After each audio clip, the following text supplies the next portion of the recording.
So I think that the biggest thing that people want to know when looking at whether to read the second era of Mistborn, the Wax and Wayne series, is if you liked Mistborn Era 1, the first trilogy, will you like the second era? That depends. It depends on what you're looking for after finishing that first trilogy. Mistborn Era 1, the Final Empire, the Well of Ascension, the Hero of Ages, that has a definitive style, the feel of the story and the world. And if you want more of that, if you want more ash falling from the sky, full Mistborn awesomeness, more of the crew, the heist, the coming of age story with Vin, I'm sorry. All of that is laid to rest.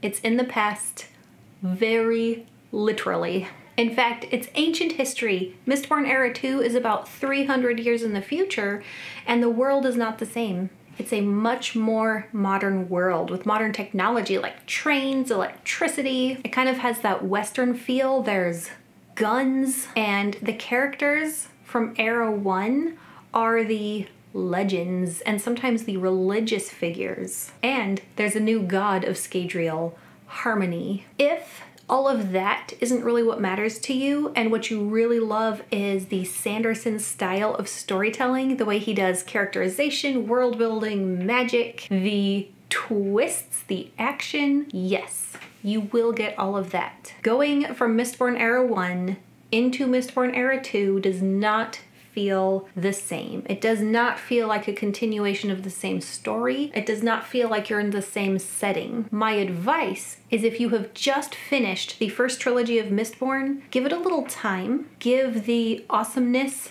of that ending time to kind of settle down, take a break, read something else. That way when you go into the second era, it's not such a jolt, not such a culture shock. It is the same world, so there are the same rules of magic, but it's not the same. The main characters, Wax and Wayne, do have the magical abilities of the world, but whereas in the first trilogy, you can get full Mistborn and full Feruchemists because the bloodlines were more likely to stay pure. Terrasborn pretty much only mingled with other Terrasmen, and the ruling class had children with each other. You had pretty pure bloodlines, whereas in the modern world, modern era, at this time, before we get Era 3, those bloodlines have done a lot of mixing and watering down. So most magic users will have one allomantic ability or only one feruchemical ability. Feruchemical? Feruchemical. Feruchemical. But Wax and Wayne, the main characters, are the much more rare twinborn. Each one of them has an allomantic and feruchemical ability. So the way they're able to use their magic is really cool. Wax is what's called a coin shot. He can push on metal, and his feruchemical ability is being able to store his weight. He can make himself lighter or heavier. So in addition to being able to push on metal and then suddenly make himself lighter or heavier, in some ways it feels kind of like manipulating gravity. He can turn himself into a bullet. Wayne can speed up time, and he can store health. So he can kind of be the punching bag in a situation because he can just heal himself. And something that I really like that is different from the first era of Mistborn is Mistborn Era 1 is kind of that coming of age story. Young Vin is discovering her power and growing and getting stronger. When we get into the story of Era 2, Wax and Wayne are already heroes. They're already legends. When you first start the first book, The Alloy of Law, you come into one of these situations that has just kind of become normal life for Wax. The lawman of the roughs, kind of that old Western style, gunslinging, catching the bad guys, and he's already very competent. Wax's story through this series is not about learning to be a better allomancer or feruchemist. It's more about his character growth and the growth between him and his friends and family, saving the city and saving the world. When we meet Wax in the very first part of the first book, he's off in the roughs doing his Western style sheriff's stuff, but that's not where he's from. He is well born. He is a lord, Lord Waxilium. He's forsaken that life to go do his thing in the roughs, enforcing the law and cleaning up those towns. But due to a death in the family, he has to go back to the big city, leave the roughs behind, fulfill family duty, and he has to deal with a deep grief, and he kind of has to deal with losing himself. His identity has been his lawman in the roughs persona all this time, and now he's having to switch to lord in the big city. That's not easy. Luckily, he gets rescued by his old deputy from the roughs, Wayne, but not just his deputy, also his friend. And that friendship between Wax and Wayne is one of the high points and fun things about reading Era 2. I really like that you don't so much see their friendship grow.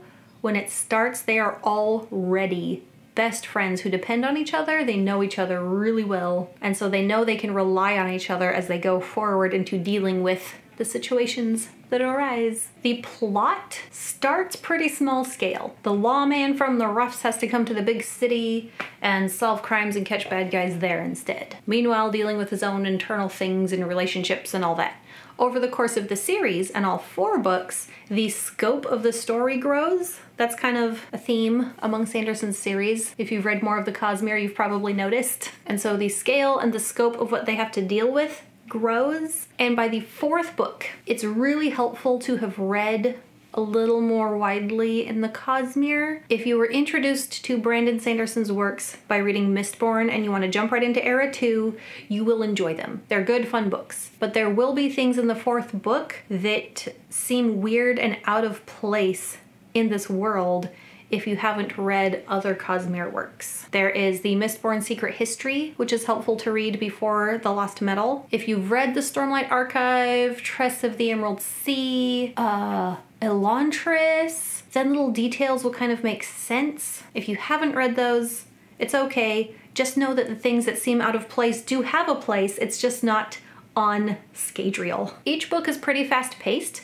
Something that's pretty consistent between all 4 of the books is that there is some setup in the beginning so that you know what's going on, and that most of the action takes place over one night. The books don't slow down very much. It's not quite the epic fantasy style and scope as the first era of Mistborn, but as long as you kind of know what you're getting into when you go into them, then I think they're perfectly enjoyable. The disappointment is if you're expecting the second era to be like the first one, because it's not. But they are still Sanderson books, which, if you're a fan of his writing, you will probably be a fan of the full world of Mistborn. I hope this review was helpful, and I will link to my Mistborn character studies if you would like to get a little into those characters' minds and hearts after having taken in the stories. And I'll see you next time. Bye.